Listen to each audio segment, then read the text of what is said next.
I now call upon Dr. Jibril Diallo, the Director of the United Nations New York Office of Sport for Development and Peace, to give a description of the summit and what his vision was when he conceived it in 2004. He began with the first regional summits in Africa, Asia, and the Pacific region, Latin America and the Caribbean, followed by Europe. And today, this is the culmination, and we say it's not just a welcome dinner, it's really a felicitation and a celebration of a great dream. Dr. Diallo knows no introduction. He is the one personality who has put sport on the global agenda, and to see sport and culture as convening powers to work together towards the mission of the United Nations. As we call him Jibril, a friend of everybody, his charismatic and wonderful personality draws the youth around the world towards us and the UN. And today's start of the summit is a great manifestation. Dr. Diallo, thank you.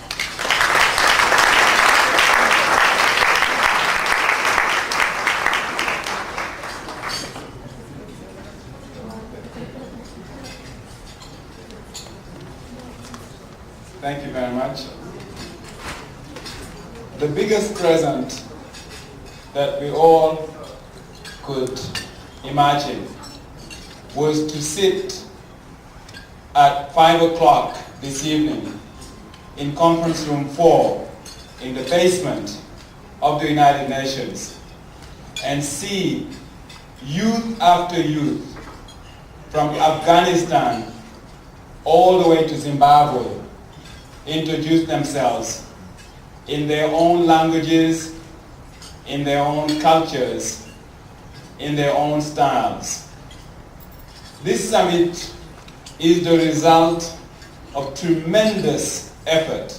I cannot think of one individual who has worked more than the other. We wouldn't have been here if it wasn't the result of tremendous teamwork, starting with the Secretary General of the United Nations himself, who has gone beyond the call of duty to support the summit, giving voice to the young people at the United Nations.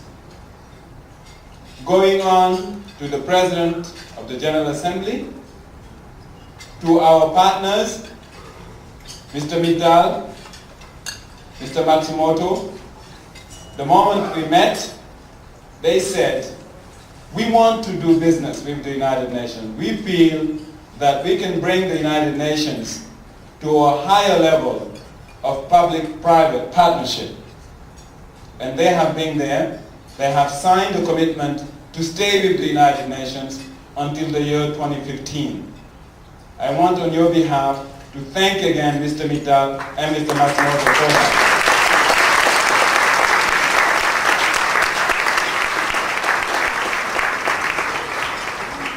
This summit is not about celebration. It's about making this world the best place to live in. So that is why we worked very hard to engage the entire United Nations system.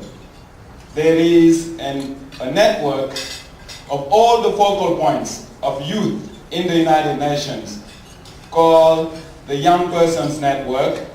That is the network together with a network that Shashi Tharoor, Under Secretary General Shashi Tharoor, helps us to put together. Shashi Tharoor helped us to put together the working group on sport for development and peace. That working group, together with the network of young people, the focal point throughout the United Nations, provided the substance to the Millennium Development Goals so that when we meet, we do not just celebrate, but we bring the best minds to give us the information in order to achieve what we wanted to achieve. This is very, very important. So thank you very much to the UN system, and thank you, Shashi Tharoor, as well.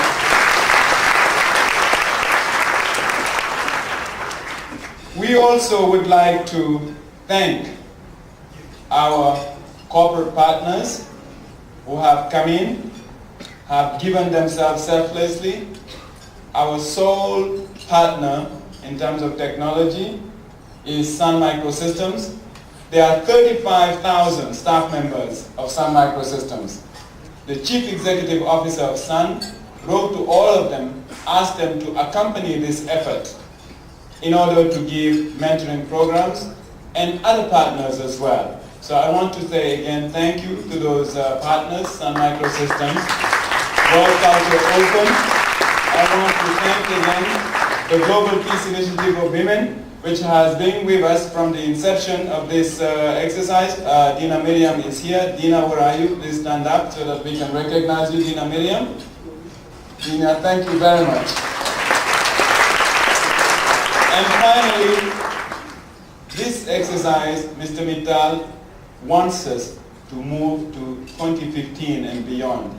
So if we all can come out of this room this evening and think about one idea out of the Millennium Development Goals that we commit ourselves to doing, then we would have achieved one of the biggest dreams of Mr. Mittal, which is here, which is young voices against poverty.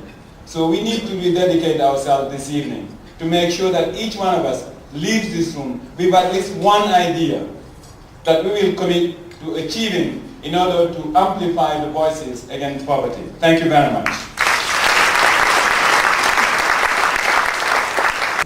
Thank you, Ambassador Sen, for this very comprehensive overview of India as a case study, and with all its different dimensions, which serves as a good model to look at all the other countries as they move towards the Millennium Development Goals. The next speaker now is Ambassador Jiro Kodera of Japan, who will speak on public-private partnerships for social causes. And it's only very befitting that you could have a Japanese ambassador address this topic, as Japan has been an innovative nation and the first Indian nation to dazzle the world, and with its various experiments and looking forward strategies, ensures that it cannot rely only on government structures alone, but have a partnership with the private sector as a reinforcement. And our Global Youth Leadership Summit has been very much on those lines as well, as Dr. Diallo pointed. So, Dr. Ambassador Kodera, may I call on you?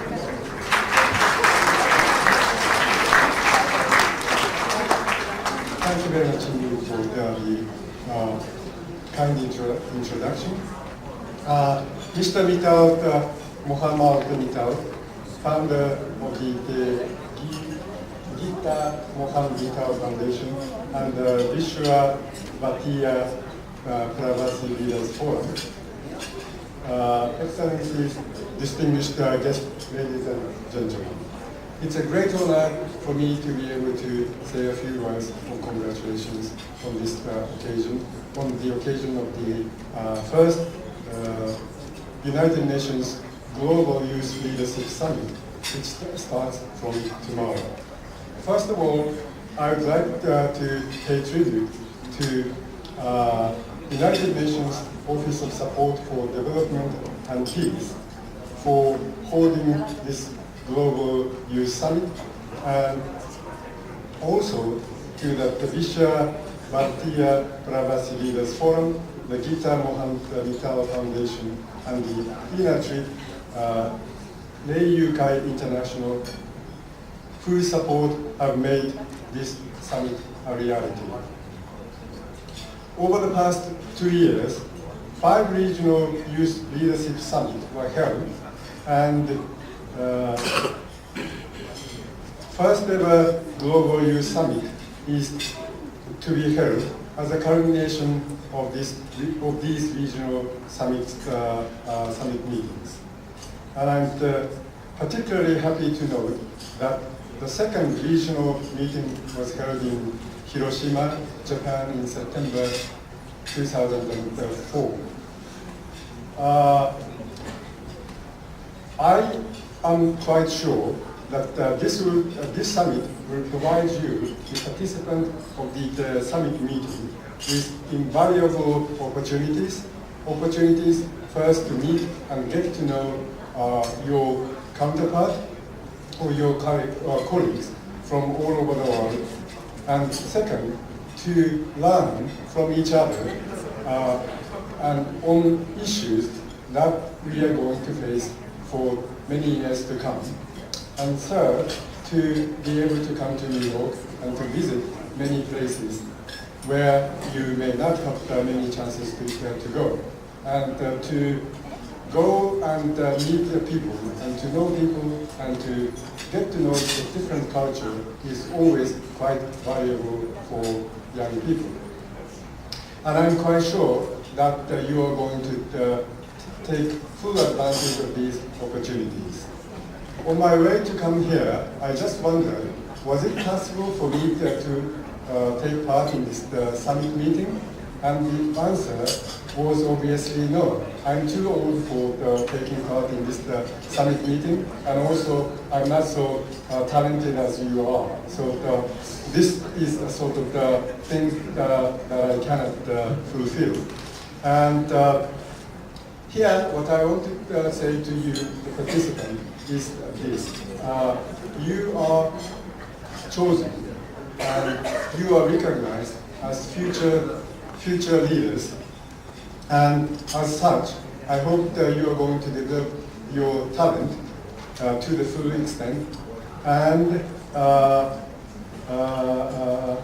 make full use of your talent and trust yourself in doing whatever you think it is good for you to do.